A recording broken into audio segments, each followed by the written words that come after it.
May natagpuan nga ako dito sa may Quezon City na murang bilihan ng mga tsokolate. Katulad na lang netong Snickers, Toblerone, KitKat at napakarami pang iba. Ang lahat nga ng mga tsokolate dito ay nakabagsak presyo mga mare, kaya naman maiinganyo kayong mamili. Mababa ang presyo ng mga chocolate dito mga mare kumpara natin sa ibang store. Katulad na lang netong Toblerone, 68 pesos lang ang isa. May Snickers sila dito, 88 pesos lang, 4 pieces na. Sa Mars naman, 88 pesos, 3 pieces na yon. Meron din sila mga chocolate dito na bagay pampasalubong sa mga chikiting nyo. Grabe, sobrang daming chocolate dito. Ang dami nyong pagpipilian. Meron din silang seaweed dito at saka dairy milk. May mga chocolate din sila dito na hindi nyo pa nakikita sa buong buhay nyo mga mare. Kaya kung ako sa inyo, mamili na rin kayo dito. Kaya naman kung ikaw ay nagbabalak bumili ng chocolate dito, ay paniguradong maiinganyo ka dahil sa murang halaga ay matitikman mo na. May bulldog din sila dito, 68 pesos lang ang isa, o diba? May gin ramen din sila dito, 100 pesos, 3 pieces na yon. May mga chocolate din sila dito na bagay pang regalo sa mga jowa nyo. Kaya naman sa mga gusto magtinda o gusto makabili ng mga murang tsokolate, dito lang to sa Sweet by Francine. Located sila sa 237 Quirino Highway, Quezon City. Kung hindi ka naman makakapunta dito, pwede kayo magpa-deliver basta mag-message lang kayo sa kanilang page. Heto naman ang Operation R nila. So paano mga mare, mamimili na ako. So mga mare, nandito nga pala tayo ngayon sa Sweet by Francine. Dito lang sa may Quezon City mga mare. So mga mare, maraming imported na chocolate dito. So susubukan ko yung 1,000 ko dahil mura lang yung mga chocolate doon. Sa halaga 1,000, titignan natin kung makakarami ba tayo. Let's go.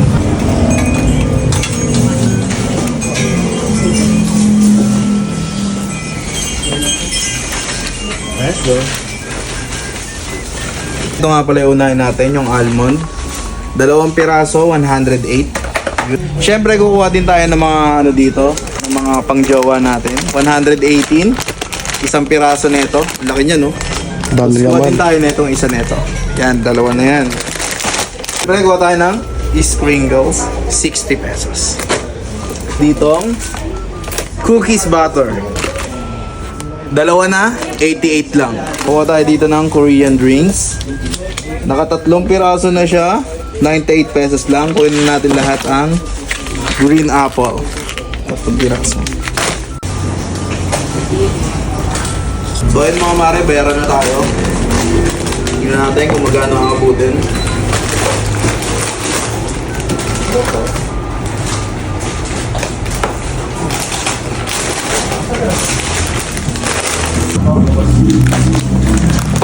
Ang galit ang aral mo.